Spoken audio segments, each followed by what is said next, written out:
baik, sehat.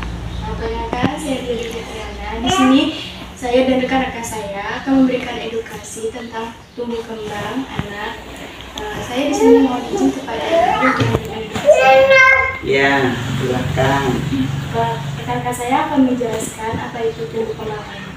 Baik, saya mulai ya Bu. Ya. Jadi pertumbuhan itu adalah bertambah besar maupun fisik, seperti bertambah besar, bertambah tinggi, seperti itu. Sedangkan perkembangan itu contohnya seperti perkembangan intelektual. Misalkan ada si adik pertama lahir yang dulu bisa berjalan, sekarang sudah bisa, seperti itu. Dan sosial, faktor ini dipengaruhi oleh faktor bawaan dan faktor lingkungan. Dalam tumbuh kembang anak ini ada pemberian stimulasi, yaitu seperti mengajak anak berbagai kegiatan seperti menari, bermain, nah seperti itu. Yang kedua, pemberian stimulasi dilakukan secara bertahap, jadi nggak langsung ya Bu, secara bertahap. Dilakukan secara terus menerus juga. Yang ketiga, menggunakan barang yang tidak berbahaya bagi anak, contohnya mainan yang itu bisa Bu. Nah, yang keempat, jangan memaksa anak jika tidak mau. Jadi anak dibiarkan saja semaunya, namun juga harus dikontrol ya Bu. Dan kelima, anak melakukan sesuatu bisa diberi pujian atau dikata kita biasanya Bu, jadi anak jadi pintar banget gitu. Nah, itu bisa meningkatkan stimulasi, dan yang keenam, stimulasi dilakukan dengan kasih sayang.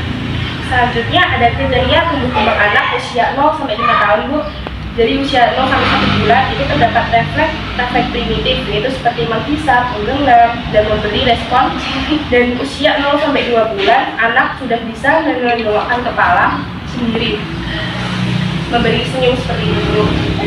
Kemudian di usia 3 sampai 4 bulan anak sudah bisa menegakkan kepala dari posisi tegak dalam waktu yang singkat, tersenyum, berbicara. 6 sampai 9 bulan anak sudah bisa berguling ke kanan dan ke kiri. Kemudian juga memperlihatkan kebahagiaan dengan berlagak dan bersiku-siku atau kita sebut mesem gitu. Di usia 9 sampai 10 bulan anak bisa duduk dari posisi berbaring, merangkak. Dan di usia 1 tahun seperti di Aisyah, itu anak sudah bisa bisa jalan dengan baik, Ibu sudah menarik badan sendiri, bisa juga jalan kok bagus. Dan usia 1,5 tahun akan diberikan teman saya ke untuk menjelaskan. Ya, ini saya lanjutkan di tempat saya yaitu di usia 2 tahun anak sudah bisa mulai bermain dengan boneka, dengan kayu. Di usia 3 tahun anak sudah bisa bermain lari-lari, lompat-lompat, dan terus bisa menggunakan sepeda, roda-roda. Di usia 4 sampai 5 tahun anak sudah bisa menghafal alfabet. Selanjutnya saya serahkan ke teman saya. Nah, jadi selanjutnya sesuai yang disampaikan teman saya, ada pun cara-cara yang diperlakukan agar anak dapat tumbuh optimal. Yang pertama yaitu memberikan makanan yang bergizi, contohnya sayur dan buah. Itu dapat dikontrol pemberian sayur dan buah. Untuk sayur mungkin waktu makan pagi, siang, sama sore. Nah, untuk buah sendiri itu dapat diberikan buah cemilan juga waktu siang atau malam Ibu. Nah, yang kedua, diberikan stimulus kepada anak seperti yang dijelaskan tadi, mengajak anak berbagai kegiatan. Nah, mungkin kegiatan sederhana yang bisa dilakukan sama anak tuh kadang menemaninya bermain atau kalau pagi berjalan di sekitar rumah, lingkungan rumah. Nah, lalu yang ketiga, melakukan imunisasi tepat waktu. Jadi imunisasi dilakukan tepat waktu dan juga harus lengkap.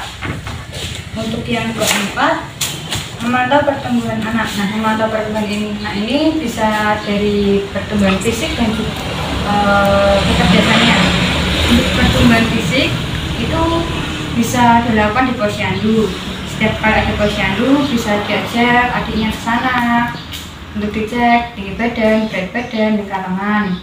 Nah, untuk kesehatan pola pikirnya atau pertumbuhan kembang dalam pikir anak itu bisa dilihat kesehariannya adiknya gimana. Oh, udah mengerti ini warna seperti ini, jadi ini dengan apa, seperti itu Bu. Nah, kemudian selanjutnya akan dijelaskan oleh teman saya, Mbak Suri Nafisa. Teman saya yaitu anak dapat tumbuh optimal. Yang kelima, memberikan penanganan saat sakit. yaitu seperti saat sakit langsung bawa ke dokter atau tempat klinik terdekat. Selanjutnya menjaga kebersihan anak. Yang ke-6, memberikan perhatian kasih sayang seperti mengajak bermain saya gitu ya Bu. Kemudian ini ada ciri anak yang baik, yang sehat, yaitu pertama dari segi bentuknya itu bercahaya atau bergerak. Yang kedua matanya bersinar dan tidak pucat. Yang ketiga gigi dan gusi tidak ada yang sakit. Keempat wajahnya juga tidak berkedip. Yang kelima mulutnya berwarna merah. Yang keenam kulitnya lembut dan kenyal. Yang ketujuh kukunya lembut dan kemewahan. Baik, sekian edukasi yang dapat kami berikan. Bu, apa ada yang mau ditanyakan? Ya, siap. Terima kasih Bu.